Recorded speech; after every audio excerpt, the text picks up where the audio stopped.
Hey everybody, Paperclip here again, playing more of Steve Jackson's Sorcery. This is still part 1. We just went through the mines, we went in it, we killed an ogre, we got 2 gems that were worth a lot of money, we went this way, killed a guy, found a key that was probably just something farther back in here, but we're so low on stamina, I don't want to die going in it, even though we could easily die going across this bridge. You follow a path that leads sharply downhill into a narrow valley in which a stream runs. There is no path along the bank, but there is a bridge. Inspect the ropes and planks. You test the ropes, they seem to be firm. If this is a trap, it's not one that will dump you into the stream, but you could always struggle through the vegetation on the bank and try to find a fording point.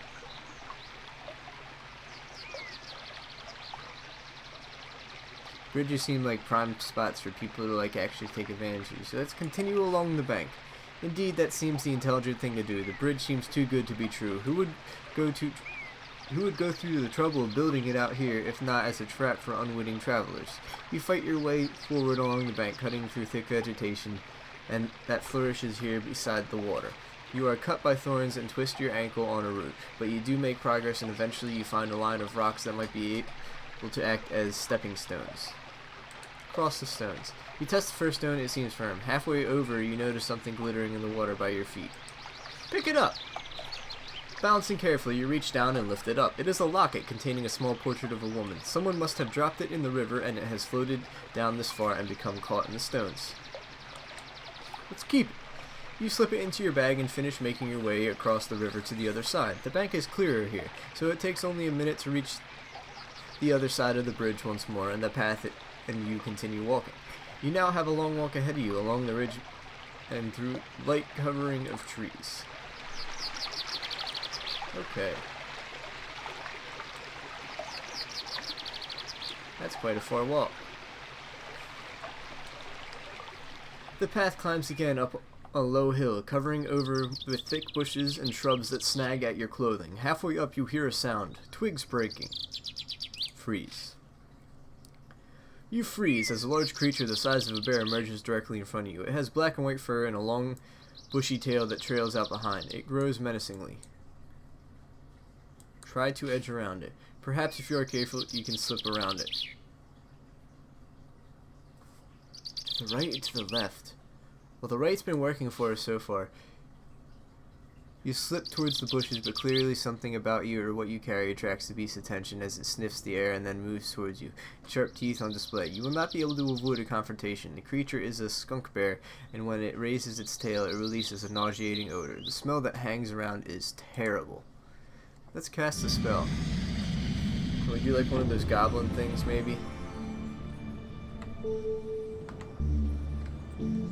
Cause depression. We can depress the creature.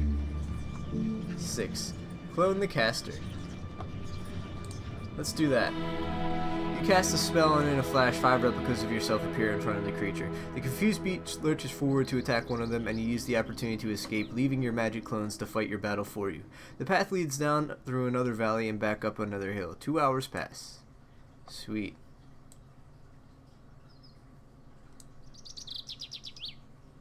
Yes, we made it. The sun is now just past its zenith, and everywhere a dusty heat rises from the baked earth. You are worn out, almost to the point of physical collapse. You need food and rest, and no more trouble. Today has been too punishing already. You begin to think about where you will stay for the night. Another night of walking will leave you exhausted, but then you see a small village set into the hill. Let's look at it.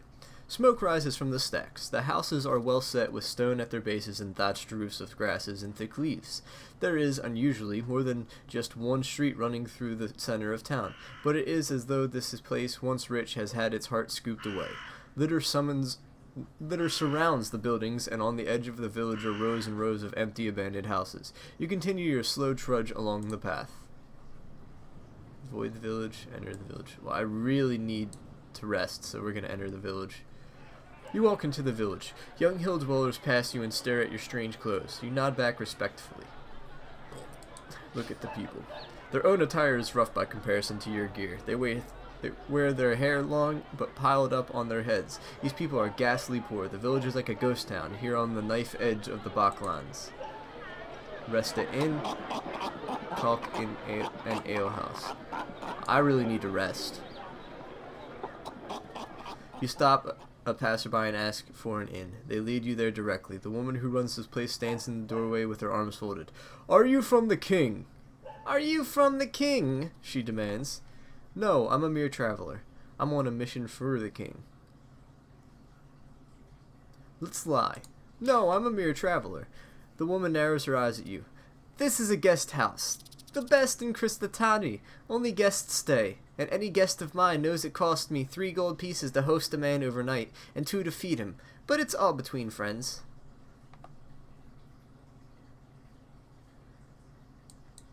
"I'll take a room." The woman shows you the way upstairs to her room. There are 3 other guests already staying and asleep, so you settle quickly. The bed is not clean, but it is comfortable, and after the long day and all its narrows escape, you are grateful beyond measure for the rest. Let's eat some of our provisions. Before you close your eyes, you quickly eat some of your provisions. You feel better for it, and it will help you sleep. Your dreams are vivid once again. You are walking endlessly, the hills moving up and down under your feet like a rippling sea. Every step exhausts you, but no step moves you forwards. Meanwhile, a tall black creature strides towards you, wreathed in a foul-smelling smoke, and in the distance a deep voice is booming with laughter. The long, cruel fingers of one hand are curled around the metal frame of a crown, and with the other he beckons you forward as if into a trap. And I guess now I have to leave town? Oh, I want to do stuff in town. You wake early and sit for a moment, in no great hurry to leave the village. This is now the 3rd day of your journey, and the muscles in your legs are feeling lean and strong from so much walking. You spend a short while enjoying the peace, then unhurriedly collect your possessions and set off along the path.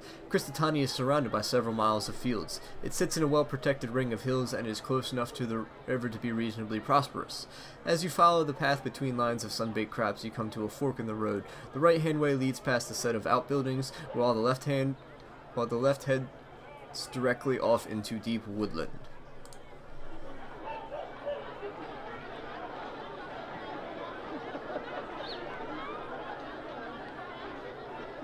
Huh. Which way should I go?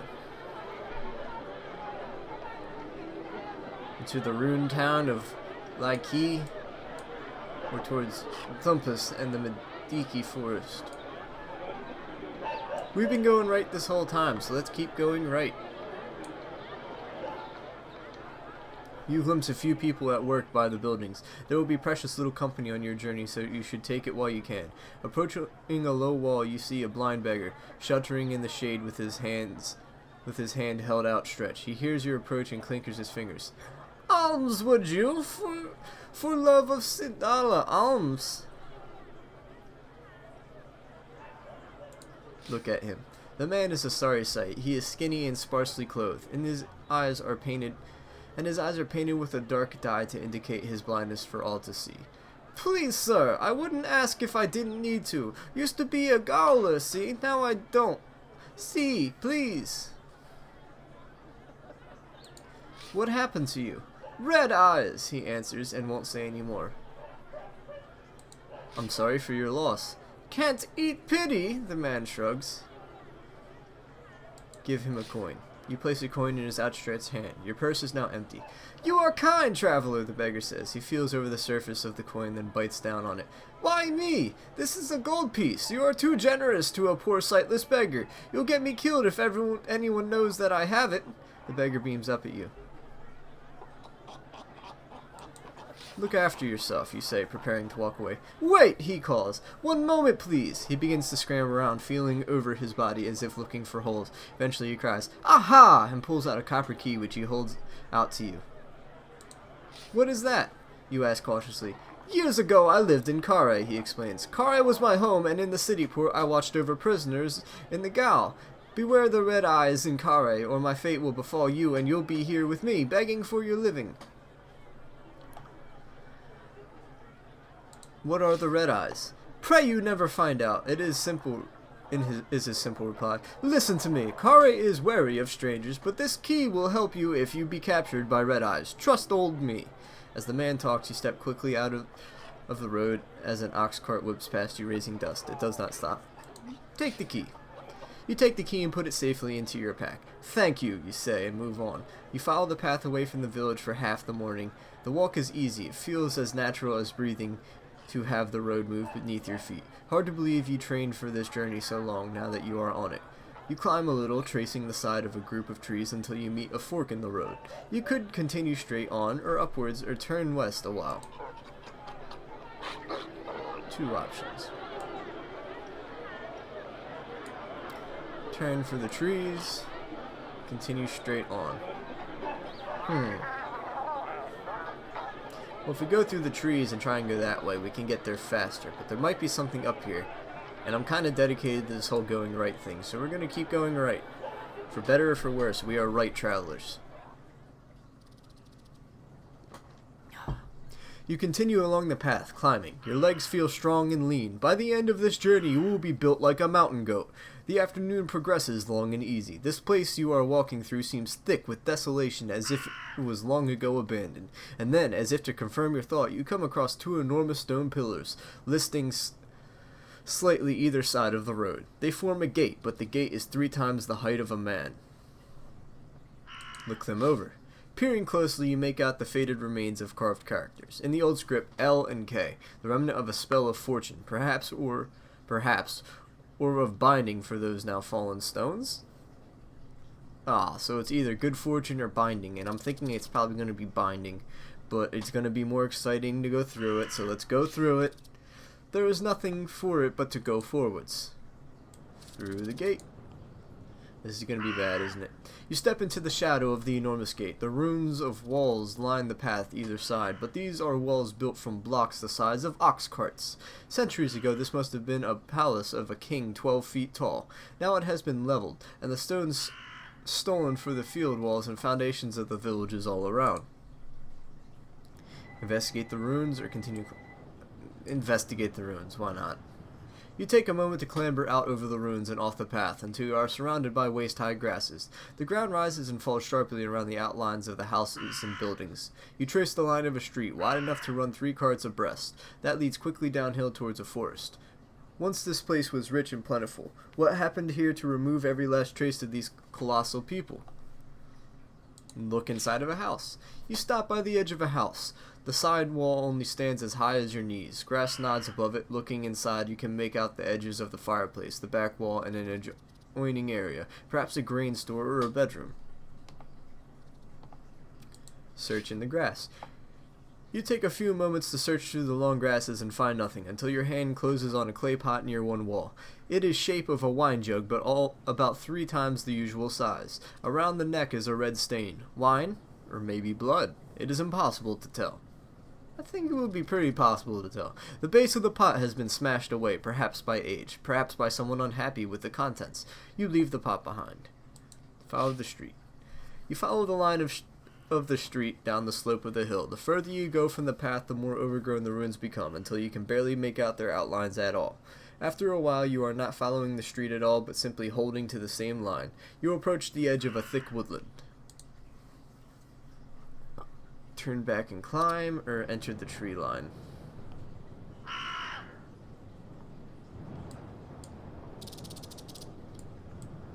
I'm curious to enter the tree line now.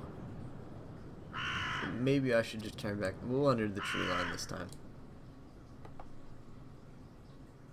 There's no clear path here, and the street has disappeared from view. The going into the trees is difficult, but you push your way forward as best you can, and stop when you come across a large standing stone. Another gate? Look at the stone. You go over the stone to examine it more closely. Not a gate, it is an idol, a gigantic stone head carved with deep open eyes and an open mouth. Around the lips it is a dark red stain, the same as on the pot. Looking left and right into the trees, you are startled to see more stones, more idols with open mouths, leading off in both directions. All face back towards the ruined village, as though forming a wall or an approaching army. Something terrible happened here. Look in the idol's mouth. Stealing your courage, you slide your hand into the mouth of the idol. It is so deep you reason something must be concealed in there. Sure enough, your grip closes on something hard, but light. Treasure, perhaps? You pull your hand out to see what you are holding. Open my fist. Nervously, you open your palm. Teeth. Gigantic teeth. You are holding 3 giants' teeth. Perhaps every idol holds the same, or perhaps the other idols hold kneecaps, or arm bones, or jaws. You press on. Trees and thorny bushes snag you as you walk, and eventually, after chopping and hacking your way through, you see a space ahead. A path! You push forward and then stop for breath, grateful to have a solid ground to walk on once more. Through the trees.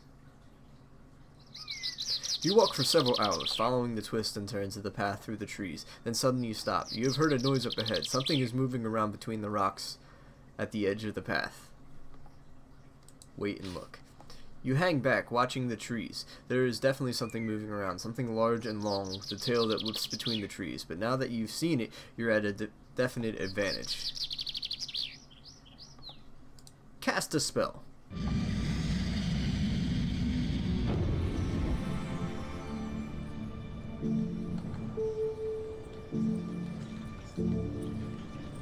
Daz will cause slowness. Maybe not.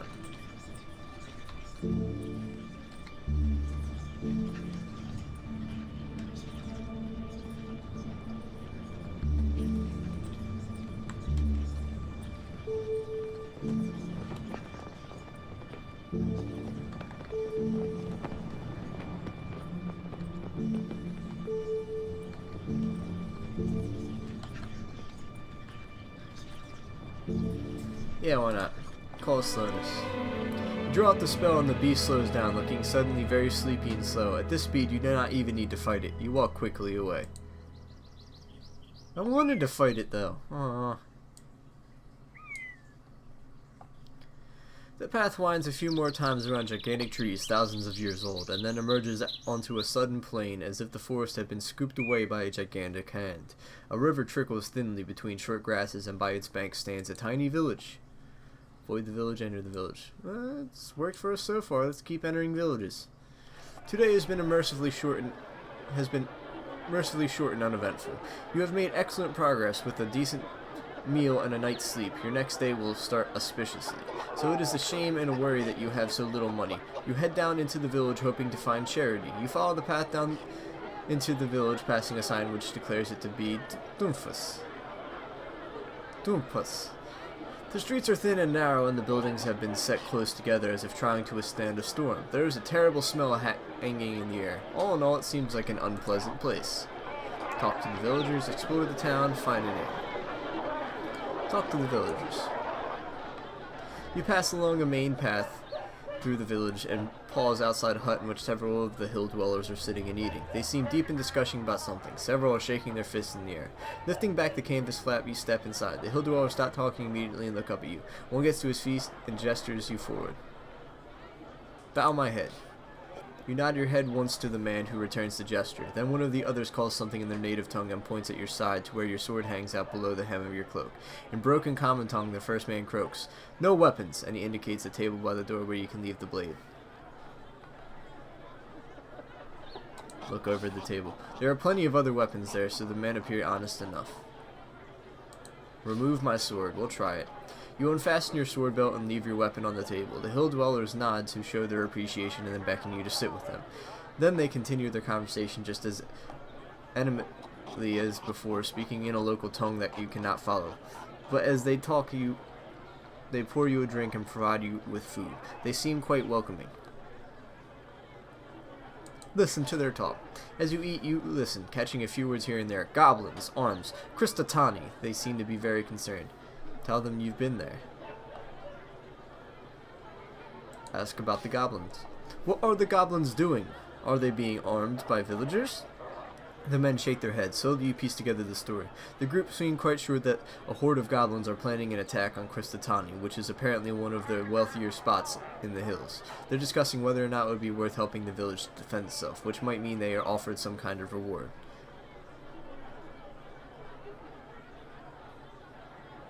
Wait a while and decide later. What good does waiting do? Better to understand your enemy than to rush in. Better to understand your enemy than to rush in, you answer. Once you understand how the goblins are fighting, you will be better placed to defeat them. The men nod, swayed by your ruthless logic. And you, how do you fight? One man asks you. I will help those that need it. The men nod. Let the goblins attack tonight, they cheer. We will use your strength. The evening draws to a close. The men thank you for your counsel and leave, one by one. Explore the town. Halfway along the track, you come across a couple of merchants' huts. You browse for items worth buying with your no money.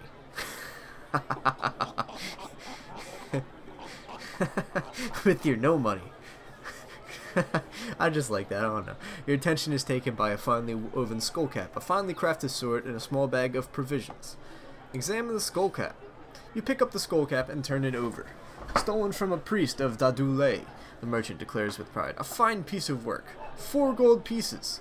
You can tell from the feel of the cloth that it has no inherent magic, but might be useful in spells. Try it on. You place it on your head, but you feel nothing. You take it off again. Now, I actually believe that's part of a spell, so I will pay with an emerald? You hand over an emerald. The merchant's eye light up. It's a rich reward for a simple item, but he doesn't stop you. You place the skull cap in your sack. Buy provisions. There is about enough to last 3 days. 6 gold pieces, the merchant says with a smile. Good for a traveler, I am sure. Don't buy them. Return the bag to the merchant's table. 6 gold pieces is too much, you explain. That's enough. You nod to the merchant. The merchant smiles. Is there anything else I can help you with? Is there any work to be had here? The merchant sizes you up. You look like a good worker to me. One of my friends needs some digging doing. I'm sure he would pay you and feed you for it. Digging what? The merchant shifts uncomfortably. Does it matter? You'll find out. He stares at you. So, he asks. He looks over his shoulder at the path. I'm going that way now myself. You coming? Yeah, we'll follow the merchant. He leads you to a house at the edge of the village and introduces you to the householder, a stout man who is probably incapable of lifting a spade, let alone digging with it. What is it you need doing? Cesspit, the man replies. Out back. Needs digging. How much? Well, the man replies, it's pretty urgent. The old one's overflowing. How much money you demand? 3 gold pieces. Whatever. I'll get started. Spade's out back, he replies with a jerk of his thumb. You walk through the man's house into the back garden. The smell is terrible. The job is not just to dig a new cesspit, but to dig over the old one, and it is going to be several hours' work that'll probably take the whole night. You collect the spade, which is stuck in the ground by the hole. Is there a spell that can help me with this? I don't know what kind of spell would help me dig a hole.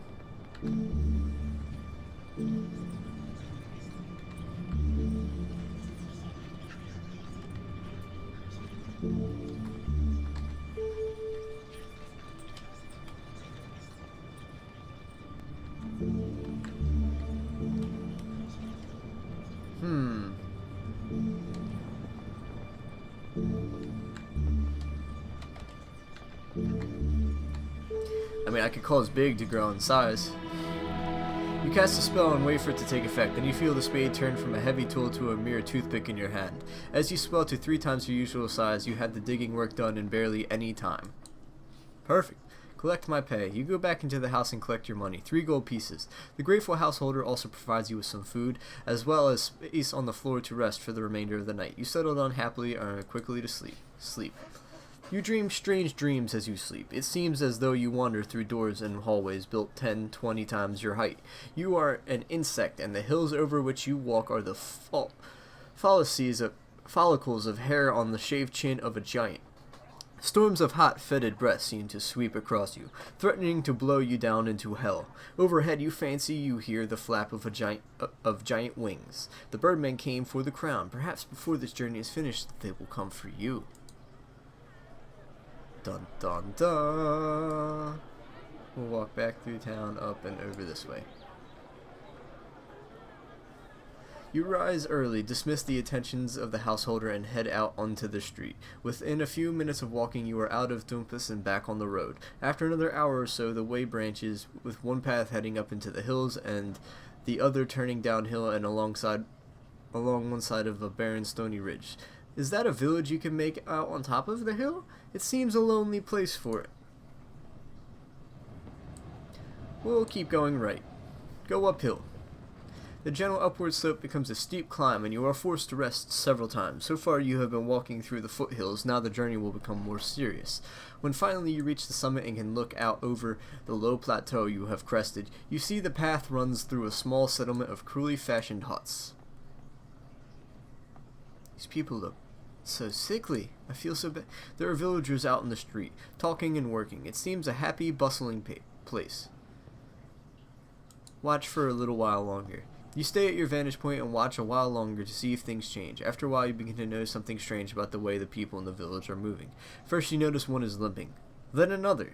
Then you realize that they are all shuffling as they move. Some use sticks. One is even crawling. Watch a little more. You stay hidden and watch for longer. After a while, you realize that whatever is happening in the village, it is desperate. There is no laughter, no joy. There is no trade or commerce. The women do not walk about, and the men do not watch them. It is like a prison camp. Oh, this sounds terrible. But come back next time to figure out if we go inside the camp, because I want to kind of think about this, and I feel like this is a good spot to leave this episode. So thank you guys for watching. I'll see you in the next episode where we decide whether we're going to go into this horrible camp. Alright, until then, bye-bye.